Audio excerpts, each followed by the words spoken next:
मानवी अनुभवातल्या सर्व गोष्टींमध्ये आणि खरं तर मानवी इतिहास किंवा मानवी संस्कृतीच्या अनुभवात असं दिसतं की प्रत्येक वस्तू पृथ्वीवर पडते. तुम्ही या पाण्याच्या थेंबांकडे जर बघितलं तर ते फक्त वरून उडून जात नाही. अगदी ते खूपच लहान असतील तर ते वाऱ्यामुळे उडून जाऊ शकतात, पण पाण्याचे थेंब, पावसाचे थेंब हे खालीच पडतात.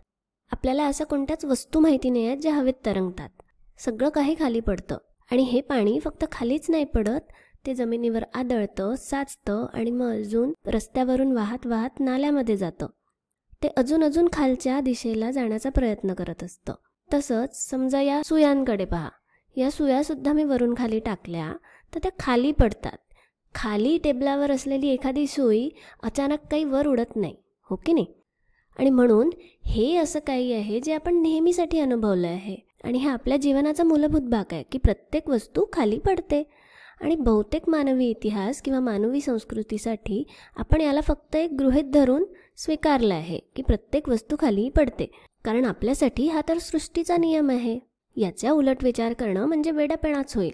आणि म्हणून ही जी व्यक्ती आहे ही एक महान, अतिशय बुद्धिमान लोकांपैकी एक आहे, ज्याचं नाव आहे आयझॅक न्यूटन. आपण या व्हिडिओमध्ये बघू त्यापेक्षा न्यूटननी अनेक गोष्टी करून ठेवलेल्या आहे विज्ञानासाठी आणि गणितासाठी. तर मानवी इतिहासातील सगळ्यात महत्त्वाच्या 5 बुद्धिमान लोकांपैकी एक म्हणजे आयझॅक न्यूटन. आणि म्हणून ही एक खूपच रोचक व्यक्ती आहे. आणि सगळ्या वस्तू खाली पडतात या गोष्टीला न्यूटननी गृहीत न धरता त्यावर प्रश्न विचारायला सुरुवात केली.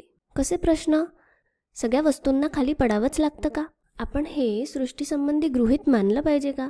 असे प्रश्न विचारायला न्यूटननी सुरुवात केली. अशी गोष्ट सांगतात, अशी आख्यायिका आहे की एका झाडाखाली न्यूटन झोपलेला असताना त्या झाडावरून एक सफरचंद खाली पडलं. ठीक आहे, न्यूटनच्या डोक्यात पडलं आणि हे पाहून न्यूटन प्रेरित झाला होता. हे सफरचंद झाडावरून गळून पडलं म्हणजे ते खालीच पडेल हे इतरांसारखं गृहीत न धरता न्यूटननी त्यावर विचार केला. तो प्रेरित झाला आणि न्यूटननी प्रश्न विचारला, हे सफरचंद वरून खालीच का पडलं? चौकटीच्या बाहेर विचार केला आणि का हा प्रश्न विचारला. आता हा प्रश्न चौकटीच्या बाहेर जाऊन विचार करणारा का आहे? कारण आतापर्यंत अनेक वर्षांपासून मनुष्याने हीच गोष्ट गृहीत धरली होती, कारण नेहमीच ती अशीच घडत असते, फळ झाडावरून खालीच पडतं. पण प्रत्यक्षात न्यूटननी ते का पडतं याचं उत्तर शोधायला सुरुवात केली. आणि त्यानंतर न्यूटनने जे काही काम केलं त्याचा बराचसा भाग आपण आजही वापरतो आणि शिकतो आणि तो भौतिकशास्त्राचा पाया बनलेला आहे. मग नंतर काही वर्षांनी आईन्स्टाईन या शास्त्रज्ञांनी ही विचारसाखळी थोडी बदलली. पण न्यूटनचे नियम बहुतांश वेळा जेव्हा आपण पृथ्वीच्या पृष्ठभागावर इंजिनिअरिंग करत असतो आणि आपण प्रकाशाच्या वेगा इतक्या जास्त वेगाने हालचाल करत नसतो, तेव्हा आपण आयझॅक न्यूटनचे नियम अजूनही सहज वापरू शकतो.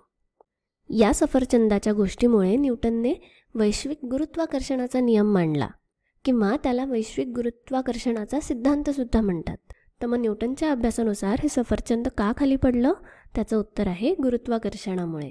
गुरुत्वाकर्षण या बलामुळे ते सफरचंद वरून खाली पृथ्वीवर पडलं. तर मग आता गुरुत्वाकर्षणाचा वैश्विक नियम काय सांगतो? हा नियम हे सांगतो की कोणत्याही 2 वस्तूंमध्ये, अशा वस्तू ज्यांना वस्तुमान आहे अशा 2 वस्तूंमध्ये बल असतं आणि ते बल आकर्षणाचं बल असतं. म्हणजेच कोणत्याही 2 वस्तू एकमेकांना आकर्षित करत असतात नेहमी.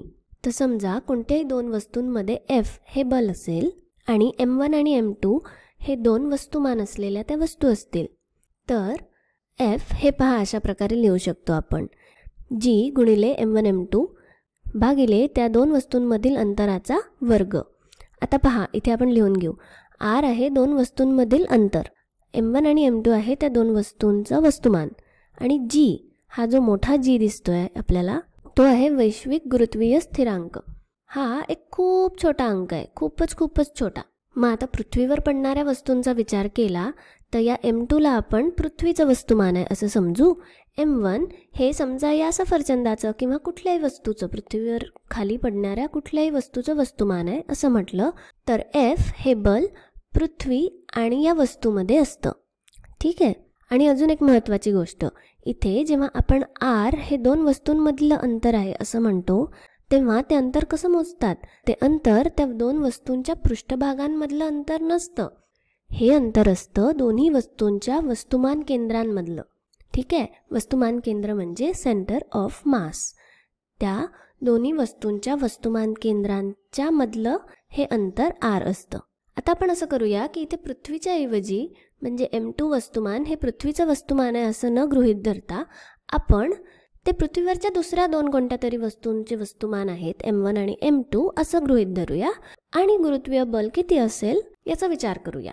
मग उदाहरणार्थ तुम्ही आणि तुमचा कम्प्युटर ज्यावर तुम्ही हा व्हिडिओ बघता या दोन वस्तूंचं उदाहरण घेऊन आपण किती गुरुत्वीय बल ते एकमेकांवर प्रयुक्त करतात हे बघूया. पहा, असा कम्प्युटर आहे, साधा मॉनिटरवाला. त्याच्यासमोर तुम्ही बसलेले आहात आणि व्हिडिओ बघत आहात. मग वैश्विक गुरुत्वाकर्षणाच्या नियमानुसार तुम्ही आणि कम्प्युटर एकमेकांकडेच ओढता आहे किंवा आकर्षित करता आहे. पण मग तुमच्यामध्ये आणि कम्प्युटरमध्ये जर आकर्षण असेल, गुरुत्वाकर्षण असेल, तर मग तुम्ही एकमेकांच्या जवळ का नाही सरकत? मग याचं उत्तर असं आहे की हे जे बल आहे, ज्या बलानी तुम्ही एकमेकांना आकर्षित करता आहे ते खूप खूप खूप छोटं आहे. त्याचं परिमाण अगदीच लहान आहे. ते बल टेबल आणि कम्प्युटरमध्ये जे घर्षण बल असेल त्यापेक्षा खूप कमी आहे आणि त्यामुळे तुम्ही एकमेकांकडे सरकू शकत नाही. आणि अजून एक मजेदार गोष्ट अशी आहे की हे घर्षण बलसुद्धा पृथ्वीच्या गुरुत्वाकर्षणामुळेच आहे. ठीक आहे, बरं, आता या जीबद्दल बोलूया. हा जी ही खूप छोटी संख्या आहे असं आपण म्हटलं होतं.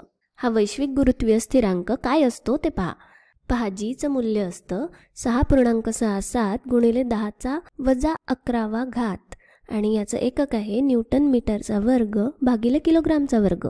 पहा, याला अशा प्रकारे सुद्धा लिहिता येतं. इथे किती सारे शून्य आहेत पहा. ही संख्या इतकी लहान आहे की हा जी इथे वापरल्यानंतर तुम्ही इथे समजा स्वतःचं आणि कम्प्युटरचं वस्तुमान टाकलं तर हे बल इतकं लहान असतं.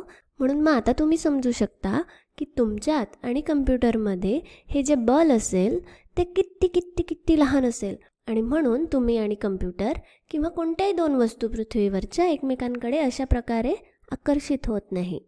पण जेव्हा आपण m2 हे पृथ्वीचं वस्तुमान आहे असं म्हणतो, आता पृथ्वीचं वस्तुमान खूप जास्त आहे बरोबर, तर ही खूप खूप खूप छोटी संख्या जेव्हा या पृथ्वीच्या वस्तुमानाशी म्हणजे खूप मोठ्या वस्तुमानाशी जेव्हा आपण त्याचा गुणाकार करतो तेव्हा मग हे जे बल असतं ते मग बऱ्यापैकी मोठं असू शकतं आणि मग हे बल बऱ्यापैकी मोठं असल्यामुळे प्रत्येक वस्तू पृथ्वीकडे आकर्षित होते.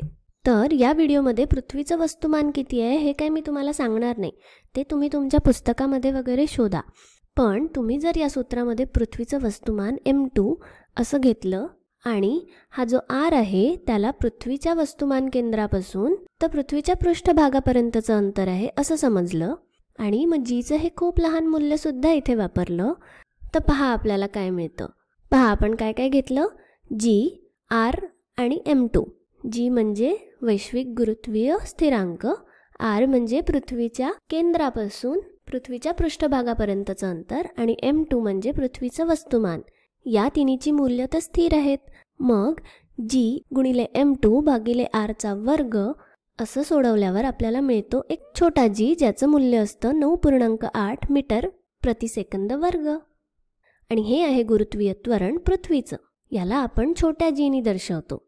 मग आता g, m2 आणि r हे वापरून आपल्याला g मिळालं. उरलं काय, m1. मग आता या जीचा गुणाकार m1ने केला की gm1 म्हणजे आपल्याला मिळतं गुरुत्वीय बल जी पृथ्वी या m1 वस्तुमान असलेल्या वस्तूवर प्रयुक्त करत असते. आणि इथे आपण अजून एक गृहीत धरतो की m1 वस्तुमान असलेली ही वस्तू पृथ्वीच्या पृष्ठभागाच्या जवळ आहे आणि पृथ्वी खूप खूप खूप मोठी असल्यामुळे त्या दोन्ही वस्तूंच्या वस्तुमान केंद्रांमधलं अंतर हे पृथ्वीच्या केंद्रापासून पृथ्वीच्या पृष्ठभागापर्यंतच अंतर आहे असं म्हणता येऊ शकतं. आता पृथ्वीच्या पृष्ठभागाच्या जवळ असलेल्या एखाद्या गोष्टीचा विचार करा. समजा माझं वस्तुमान आहे 50 किलोग्रॅम. तर मग पृथ्वी माझ्यावर किती बल प्रयुक्त करते हे आपण मोजूया. मग आता आपल्याला जीचं मूल्य माहिती आहे, m1चंही मूल्य माहिती आहे. म्हणून मग गुरुत्वीय बल बरोबर 9.8 मीटर प्रति सेकंद वर्ग गुणिले 50 किलोग्रॅम जे माझं वस्तुमान आहे. आणि हे सोडवल्यावर आपल्याला मिळतं 490 किलोग्राम मीटर प्रति सेकंद वर्ग. आणि आता हे जे एकक आहे ना, किलोग्राम मीटर प्रति सेकंद वर्ग, त्यालाच आपण न्यूटन म्हणतो. आयझॅक न्यूटनच्या नावावरून बलाचं एकक न्यूटन हे मानलं जातं. म्हणून मग माझ्यावर लागणारं गुरुत्वीय बल हे आहे 490 न्यूटन इतकं.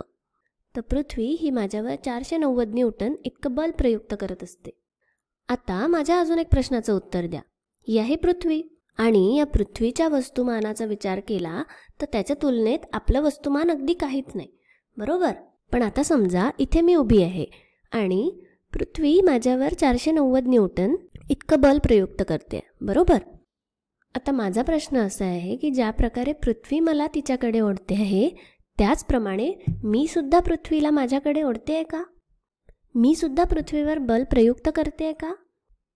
आता तुमचा पहिला विचार किंवा सहज प्रतिक्रिया अशी असू शकते की एवढी मोठी पृथ्वी जी इतकी प्रचंड आहे आणि मी इतकी छोटीशी आहे, तर पृथ्वी माझ्यावर जे बल प्रयुक्त करते ते मी पृथ्वीवर बल जे प्रयुक्त करत असेल त्याच्यापेक्षा अनेक अनेक अनेक पटींनी जास्त असणार. पण हा विचार चुकीचा आहे.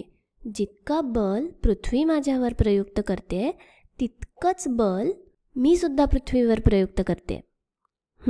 खरंच. म्हणजेच पृथ्वी मला 490 न्यूटन इतक्या बलाने स्वतःकडे खेचत असेल तर मी सुद्धा पृथ्वीला 490 न्यूटन इतक्या बलाने माझ्याकडे खेचते आहे. पण तुम्ही म्हणाल, अरे असं कसं? पृथ्वी तर काही हलताना दिसत नाही. मी जर पृथ्वीवर बल प्रयुक्त करते तर पृथ्वी काही माझ्याकडे आकर्षित होत नाही. आता विचार करा. समजा इथे एक इमारत आहे, उंच, खूप उंच इमारत आहे आणि त्यावरून जर कोणीतरी खाली उडी मारली तर तो व्यक्ती वरून खाली पडेल. त्याच्यावर खालच्या दिशेने पृथ्वी बल प्रयुक्त करेल. पण जी व्यक्ती खाली पडते आहे त्याच्या दृष्टिकोनातून विचार करा. त्याला तर असं वाटतं ना की पृथ्वी त्याच्याकडे वर येते आहे. मग आता हे समजून घेण्यासाठी एक गोष्ट लक्षात घ्या. बल हे पृथ्वीवर आणि माझ्यावरही सारखंच लागतं. आपल्याला माहिती आहे की बल बरोबर m×a, जिथे a आहे त्वरण आणि m आहे वस्तुमान. मग जेव्हा आपण म्हणतो की 490 न्यूटन इतकं बल माझ्या आणि पृथ्वीमध्ये लागतंय, तर आता माझं वस्तुमान 50 किलोग्रॅम असल्यामुळे त्वरणाची किंमत 9.8 मीटर प्रति सेकंद वर्ग इतकी मिळते, बरोबर. पण जेव्हा आपण पृथ्वीच्या वस्तुमानाचा विचार करतो तेव्हा 490 न्यूटन इतकं बल पृथ्वीवर पण मी लावते आहे, पण पृथ्वीचं वस्तुमान माझ्या 50 किलोग्रॅम वस्तुमानापेक्षा खूप जास्त मोठं आहे. आणि म्हणून इथे परत 490 न्यूटन मिळवायचं असेल तर मग या खूप मोठ्या अंकाला खूप लहान संख्येने गुणावं लागेल, बरोबर ना. आणि म्हणून हे जे त्वरण असतं जे माझ्यामुळे पृथ्वीवर लागतं आहे त्याची किंमत खूप खूप खूप कमी असते. म्हणून आपल्याला जाणवत नाही की आपण सुद्धा पृथ्वीला आपल्याकडे ओढतोय, बरोबर. आणि खरं सांगायचं तर पृथ्वीवर आपण इतके सारे लोक आहे आणि पृथ्वीवर आपण ते सगळीकडे पसरलेले आहोत. पृथ्वीवर सगळ्या दिशांनी अनेक वस्तू आहेत. त्या सगळ्यांचं पृथ्वीवर सगळ्या दिशांनी लागणारं एकूण बल हे शून्यच होत असेल. आणि तसं नसलंही तरीसुद्धा जे त्वरण आहे ते इतकं लहान आहे की ते आपल्याला लक्षातच येत नाही, जाणवतही नाही. पण आपलं पृथ्वीच्या दिशेने होणारं त्वरण मात्र जाणवतं, कारण आपलं आणि पृथ्वीचं वस्तुमान एकमेकांपेक्षा खूप वेगळं आहे. पृथ्वी आपल्यावर आणि आपण पृथ्वीवर जरी सारखंच बल प्रयुक्त करत असू तरी त्या बलाचा परिणाम आपल्यावर आणि पृथ्वीवर फार वेगवेगळा आहे. तर F=ma या सूत्रामध्ये बल सारखे असताना वस्तुमान जास्त असेल तर त्वरण कमी असतं आणि वस्तुमान कमी असेल तर त्वरण जास्त असतं. म्हणूनच जेव्हा एखादी व्यक्ती उडी मारते तेव्हा त्या व्यक्तीवर पृथ्वीच्या गुरुत्वाकर्षणाचा परिणाम होतो. ती व्यक्ती खाली जाते पण पृथ्वीवर परिणाम होत नाही, कारण पृथ्वीचं वस्तुमान हे खूप जास्त आहे. आणि हे सगळं न्यूटनच्या एका साध्या प्रश्नातून सुरू झालं होतं, आठवतं? सफरचंद खाली का पडलं? आणि न्यूटनचे हे सगळे नियम आपण अजूनही वापरतो आणि म्हणून आयझॅक न्यूटनला क्लासिकल फिजिक्सचा जनक म्हटलं जातं.